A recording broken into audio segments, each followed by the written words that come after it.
दोस्तों स्वागत है आपका मेरे YouTube चैनल इंग्लिश बाबू पर। और आज मैं फिर हाजिर हूँ आपके साथ एक नई स्टोरी लेकर। और दोस्तों आज जो स्टोरी मैं आपके लिए लेकर आया हूँ ये एक मॉरल स्टोरी है। बहुत ही सुंदर, बहुत ही मज़ेदार कहानी है, सुनकर आपको बहुत मज़ा आएगा। उसके अलावा आज की स्टोरी में आपको कुछ नए एडवांस लेवल के वर्ड मीनिंग सीखने को मिलेंगे, उनकी करेक्ट प्रोनाउंसिएशन के बारे में पता चलेगा। और हमेशा की तरह जो इसका ग्रामर का पार्ट है उसे बिल्कुल डिटेल में कवर करेंगे, तो एक एक स्ट्रक्चर को आप बहुत आसानी से सीख पाएंगे। तो चलिए दोस्तों आज की इस कहानी को हम शुरू करते हैं। और सबसे पहले कहानी का टाइटल देखते हैं। कहानी का टाइटल है द रिच मैन्स डिवोशन। क्या मतलब हुआ? दोस्तों यहाँ मैन के बाद एपेस्ट्रॉफी एस है, जिसका मतलब होता है का, की, के। जब हम किसी नाम या व्यक्ति के साथ कुछ जोड़ना चाहते हैं तो एपेस्ट्रॉफी एस का यूज़ किया जाता है। और ये है डिवोशन। दोस्तों डिवोशन एक नाउन है जिसका मतलब होता है भक्ति, और रिच मतलब अमीर। तो क्या अर्थ हुआ? द रिच मैन्स डिवोशन मतलब कि अमीर या कह सकते हैं धनवान आदमी की भक्ति। तो दोस्तों ये आज की इस कहानी का टाइटल है, शीर्षक है। और अब मैं इसे पढ़ना शुरू करता हूँ। आपसे रिक्वेस्ट है आप कहानी को बिल्कुल ध्यान से सुने, और यदि आपको स्टोरी में कोई नया वर्ड मिले या फिर नया स्ट्रक्चर देखने को मिले तो आप उसे नोट भी ज़रूर करें। तो चलिए इसको शुरू करते हैं। बोटुक बाबू वॉज आ वेल्दी लैंडलॉर्ड। क्या मतलब हुआ? दोस्तों ये जो वाक्य है ये सिंपल पास्ट का वाक्य है। सिंपल पास्ट का मतलब होता है जब हम पास्ट में कोई भी ऐसा वाक्य बनाते हैं जहां वॉज या वर्ब का प्रयोग हेल्पिंग वर्ब के रूप में किया जाता है, साथ में नाउन या एडजेक्टिव को लेकर वाक्य को बनाया जाता है। और आपको यहाँ पर इस बात का भी ध्यान रखना है कि जब हम कोई भी सिंपल प्रेजेंट या सिंपल पास्ट में वाक्य बनाते हैं तो वहाँ पर कभी भी किसी भी तरह की वर्ब का प्रयोग नहीं किया जाता है, और यही कारण है इसे नो एक्शन सेंटेंस भी कहा जाता है। वेल्दी एडजेक्टिव है जिसका मतलब होता है धनवान, और लैंडलॉर्ड मतलब ज़मींदार। बोटुक बाबू वॉज अ वेल्दी लैंडलॉर्ड मतलब बोटुक बाबू एक धनवान या कह सकते हैं एक अमीर ज़मींदार थे। He was known to be a great devotee of goddess Durga. दोस्तों ये जो वाक्य है ये पास्ट इंडेफिनिट का पैसिव वॉइस का वाक्य है। जब हम पास्ट इंडेफिनिट में पैसिव वॉइस का कोई वाक्य बनाते हैं तो वहाँ वॉज या वर्ब का यूज़ हेल्पिंग वर्ब के रूप में करते हैं, साथ में वर्ब की थर्ड फॉर्म लगाई जाती है। KNOW नो का मतलब जानना, और ये थर्ड फॉर्म है नॉन। ही वॉज नॉन उन्हें जाना जाता था। टू बी होने के लिए। अ ग्रेट डिवोटी दोस्तों डिवोटी का मतलब होता है भक्त, ये एक नाउन है। To be a great devotee एक बड़ा भक्त होने के लिए जाना जाता था। किसका? Of goddess Durga. गॉडेस मतलब देवी, दुर्गा मतलब कि देवी दुर्गा का। तो इस पूरी लाइन का क्या अर्थ निकला कि he was known to be a great devotee of goddess Durga मतलब उसे या कह सकते हैं उन्हें देवी दुर्गा का एक बड़ा भक्त के रूप में जाना जाता था। Every year he celebrated Durga Puja the annual worship of goddess Durga with great pomp and luxury. क्या मतलब हुआ? दोस्तों ये जो वाक्य है ये पास्ट इंडेफिनिट का अफर्मेटिव वाक्य है, और जब हम पास्ट इंडेफिनिट में अफर्मेटिव का वाक्य बनाते हैं तो वहाँ वर्ब की सेकंड फॉर्म का प्रयोग किया जाता है। सेलिब्रेट का मतलब होता है किसी उत्सव को मनाना, सेकंड फॉर्म है सेलिब्रेटेड। एवरी ईयर हर साल। ही सेलिब्रेटेड मतलब वह मनाते थे दुर्गा पूजा मनाते थे। द एनुअल वर्शिप मतलब कि जो सालाना पूजा होती थी ऑफ गॉडेस दुर्गा मतलब कि देवी दुर्गा की। With great pomp and luxury. दोस्तों आप इन दोनों वर्ड्स को नोट कर लीजिए। पॉम्प का मतलब होता है धूमधाम या इसे कह सकते हैं वैभव, और जो लग्जरी है इसका मतलब होता है विलासिता, और ये दोनों नाउन है। तो इस पूरी लाइन का क्या अर्थ हुआ कि हर साल वह दुर्गा पूजा सेलिब्रेट करते थे, मनाते थे। The annual worship of goddess Durga जो कि क्या होती है? एक वार्षिक एक पूजा होती है देवी दुर्गा की। With great pomp and luxury मतलब बहुत वैभव या कह सकते हैं धूमधाम से और बहुत विलासिता से। चलिए आगे देखिए। Specially the feast which he arranged for this occasion was famed through out the land. क्या मतलब हुआ? दोस्तों स्पेशली एडवर्ब है जिसका मतलब होता है विशेषकर से या मुख्य रूप से। तो मुख्य रूप से द फीस्ट, फीस्ट का मतलब होता है एक बड़ा भोज या फिर दावत, जो बड़ा भोज होता था, दावत होती थी। विच ही अरेंज्ड, जिसका वो प्रबंध करते थे। फॉर दिस ओकेजन, इस ओकेजन मतलब अवसर, मतलब जिसका वो जिस दावत का, फीस्ट का, वो भोज का वो प्रबंध करते थे। फॉर दिस ओकेजन, इस अवसर पर।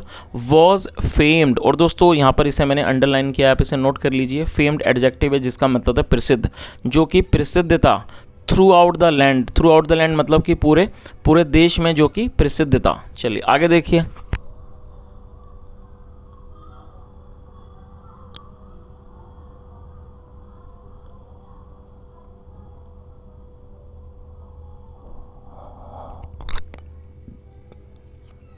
Huge quantities of fruits were brought.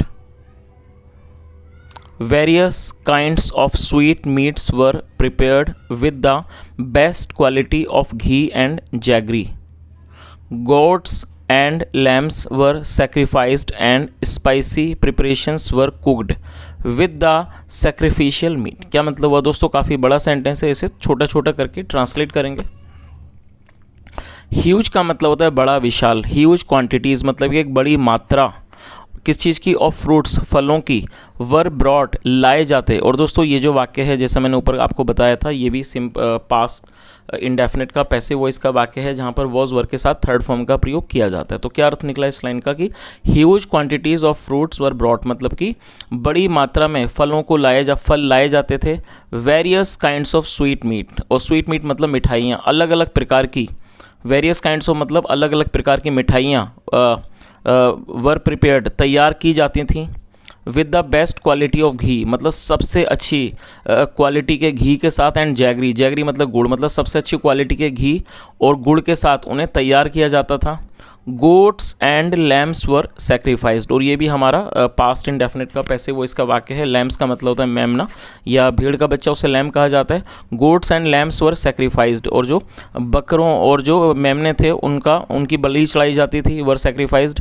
And spicy preparations were cooked, और जो with sacrificial meat, sacrificial meat का मतलब हुआ बलि का मीट, और जो बलि का मीट था उससे स्पाइसी प्रिपरेशन मतलब कि तीखे व्यंजन, spicy preparation were cooked with the sacrificial meat, और बलि के मीट से तीखे व्यंजनों को तैयार किया जाता था। वर कुक्ड मतलब पकाया जाता था। चलिए आगे देखिए।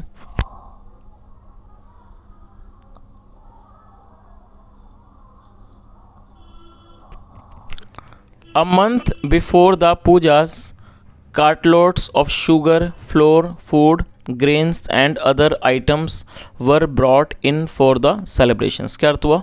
A month before the pujas मतलब कि पूजा के एक महीने पहले। Cart loads of sugar, cart load का मतलब हो गया दोस्तों गाड़ी भरकर, गाड़ी भर के जो शुगर होती थी मतलब चीनी, फ्लोर आटा, फूड ग्रेन्स मतलब कि खाने वाला खाद्यान्न जिसको अनाज कहते हैं वो, एंड अदर आइटम्स और जो अन्य चीज़ें होती थी, वर ब्रॉट उन्हें लाया जाता था।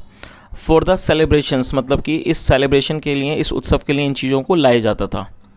The villagers use to watch with awe and said to each others, this is how an ideal devotee should be. क्या अर्थ हुआ?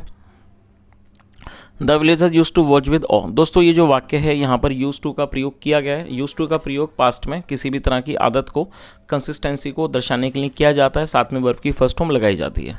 और दोस्तों इस वर्ड को नोट कर लीजिए, ओ का मतलब होता है डर, भय या इस तरह का डर जिसके अंदर की जिसमें एक आदर भी शामिल हो, तो उसे ओ कहा जाता है।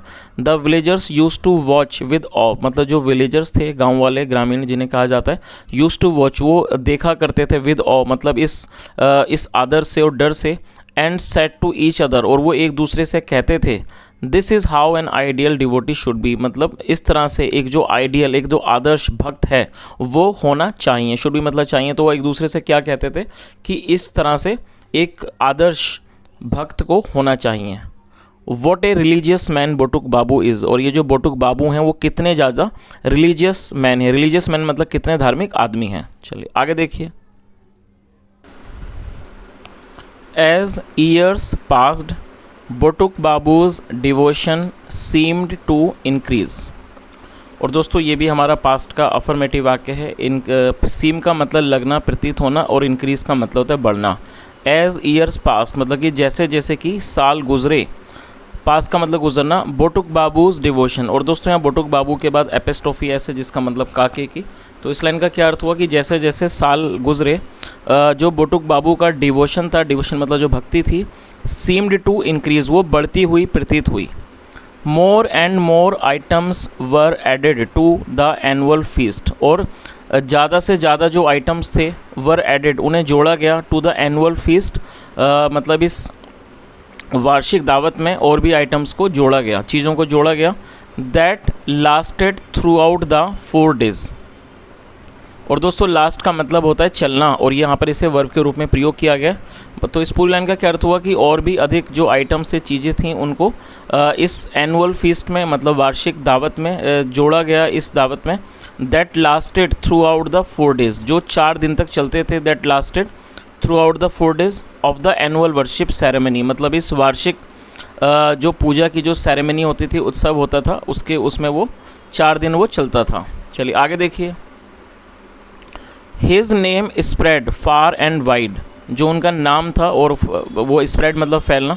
His name spread far and wide, जो उनका नाम था वो दूर दूर तक फैल गया। As the greatest devotee of Durga, मतलब कि तो इस पूरी लाइन का क्या अर्थ हुआ कि उनका नाम देवी दुर्गा के सबसे बड़े भक्त के रूप में दूर दूर तक फैल गया।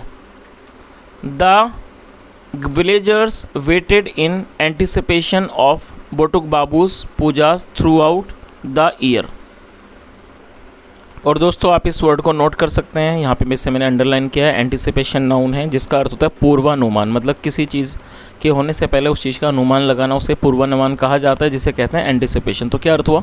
The villagers waited in anticipation of Botuk Babu's pujas throughout the year, मतलब जो विलेजर्स थे, गाँव वाले थे, वो पूर्वानुमान के साथ पूरे साल इंतज़ार करते थे बोटुक बाबू जी मतलब बोटुक बाबू की पूजा का। चलिए आगे देखिए। फॉर देम मतलब कि उनके लिए। It was a grand event, grand event का मतलब होता है एक बहुत बड़ी घटना, कोई भी बड़ा आयोजन, उसे ग्रैंड इवेंट कहा जाता है। फॉर देम उनके लिए, it was a grand event, ये एक बहुत बड़ा आयोजन होता था। एज जैसे कि दे ऑल वे सब took part in the celebration, मतलब वे सब इस सेलिब्रेशंस में इसे मनाने में वो भाग लेते थे। टुक पार्ट मतलब टेक पार्ट मतलब भाग लेना, सेकंड फ्रॉम टुक पार्ट, वो इसमें भाग लेते थे in the celebrations. And enjoyed the feast, और फीस्ट मतलब दावत, और वो उस दावत को का आनंद लेते थे। चलिए आगे देखिए।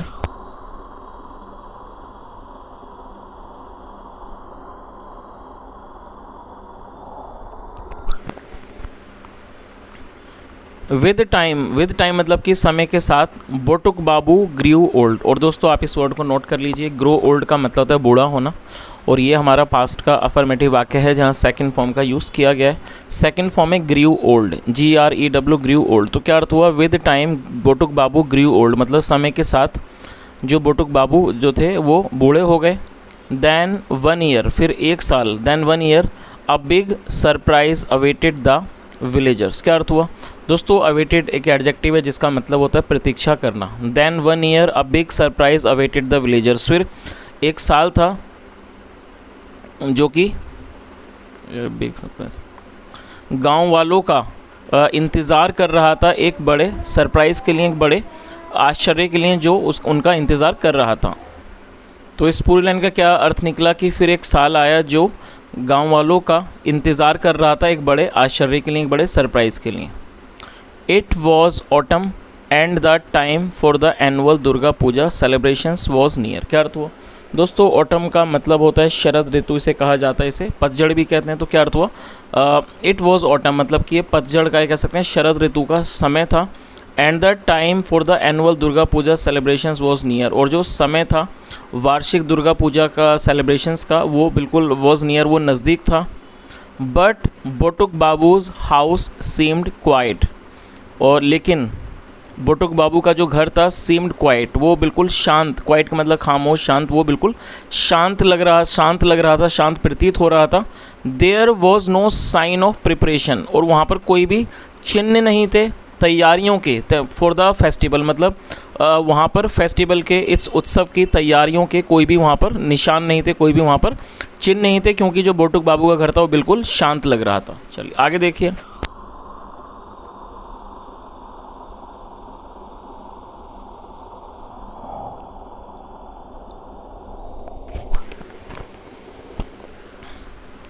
The villagers wandered for a few days and finally they could no longer hold back their curiosity।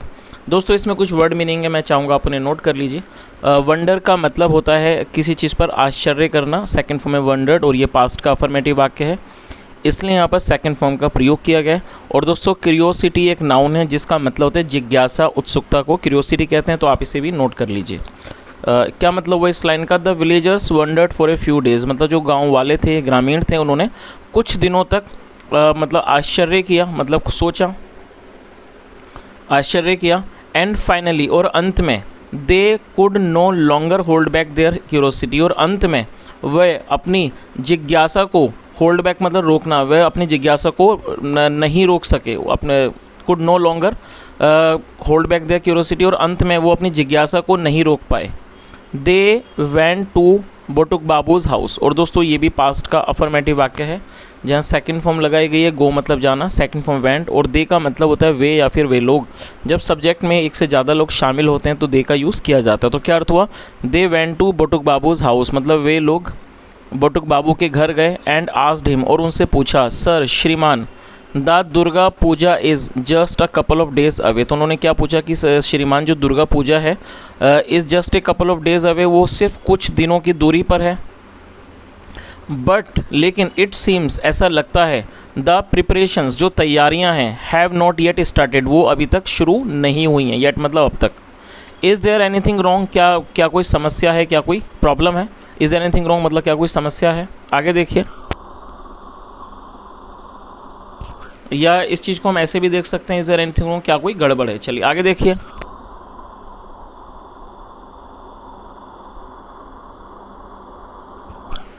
Old Batuk Babu side and replied, दोस्तों साई का मतलब होता है आह भरना, एक लंबी सांस, गहरी सांस लेना, SIGH, और सेकंड फॉर्म में साइड, इसमें ED लगाया जाता है। तो क्या अर्थ हुआ? Old Batuk Babu side and replied, मतलब बूढ़े बटुक बाबू ने एक लंबी सांस ली, गहरी सांस ली और जवाब दिया, my teeth have all fallen of. और दोस्तों यहाँ पे हैव के साथ थर्ड फॉर्म लगाई गई है। फॉल मतलब होता है गिरना, थर्ड फॉर्म है फॉलन। और जब हम किसी भी वाक्य में हैज़ या हैव के बाद थर्ड फॉर्म लगाते हैं तो इस तरह का जो वाक्य है वो प्रेजेंट परफेक्ट का वाक्य कहलाता है। साथ में आप ये चीज़ भी देखें कि टूथ का मतलब दांत, और यदि वो एक से ज़्यादा होते हैं तो उन्हें टीथ कहा जाता है, जो कि एक प्लूरल है। तो उन्होंने क्या जवाब दिया? My teeth have all fallen of, मतलब मेरे सारे दांत गिर चुके हैं। एंड डॉक्टर्स हैव एडवाइज्ड मी, और जो डॉक्टर्स हैं, जो चिकित्सा मतलब कि जो डॉक्टर हैं, उन्होंने मुझे सलाह दी है, एडवाइस मतलब सलाह देना, not to eat rich food. Rich food का मतलब होता है गरिष्ठ भोजन, इस तरह के भोजन दोस्तों जो कि काफ़ी भारी होते हैं उन्हें रिच फूड कहा जाता है। तो इस पूरी लाइन का क्या अर्थ हुआ? Rich food in this old as, तो उन्होंने क्या कहा कि जो मेरे दांत हैं सारे वो मेरे सारे दांत गिर चुके हैं, और जो डॉक्टर्स हैं उन्होंने मुझे सलाह दी है not to eat rich food in this old age, मतलब उन्होंने मुझे सलाह दी है कि मैं इस ओल्ड एज में, मतलब कि इस वृद्धावस्था में, मतलब इस बुढ़ापे में, इस तरह का जो रिच फूड है, गरिष्ठ भोजन है, वो मैं ना करूं, वो मैं ना खाऊं। सो इसलिए what's the use of holding the puja, तो पूजा करने का क्या यूज़ है, मतलब उसका क्या औचित्य है पूजा रखने का। देन आगे देखिए। The villagers were taken aback, taken aback का मतलब होता है हक्का बक्का रह जाना। जो विलेजर्स थे, गाँव वाले थे, वो बिल्कुल ही अचंभे में हो गए, मतलब हक्के बक्के रह गए। They came out of Batuk Babu's house, come out मतलब बाहर आना, second form came out. They came out of Batuk Babu's house, वो बटुक बाबू के घर से बाहर आए। And had a good laugh, और वो खूब हंसे।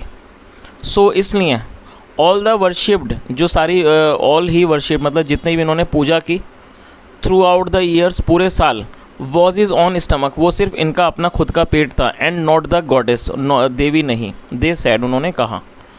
तो दोस्तों इस चीज़ का मतलब आप समझ ही गए होंगे कि वो क्या कहना चाहते थे गांव वाले, कि इन्होंने जो इतने साल तक ये सब चीज़ें की वो एक्चुअली में उन्होंने अपने ही स्वार्थ के लिए की, उसमें उनका कुछ और इरादा नहीं था, सिर्फ उन्होंने अपने स्वार्थ के लिए वो चीज़ें की। जैसे यहाँ पर किया गया है, वॉज इज़ ऑन स्टमक। चलिए तो दोस्तों ये आज की एक छोटी सी कहानी थी और मैं उम्मीद करता हूँ कहानी आपको अच्छी लगी होगी। और यदि आपको कहानी अच्छी लगी और आपने आज कुछ नया सीखा हो कुछ भी, तो मेरी आपसे रिक्वेस्ट है आप वीडियो को ज़रूर लाइक करें, शेयर करें, चैनल को भी सब्सक्राइब करें। और यदि आपका कोई सुझाव हो तो आप कमेंट के माध्यम से ज़रूर बताएं। यहाँ तक सुनने के लिए thank you so much. Have a nice day and bye.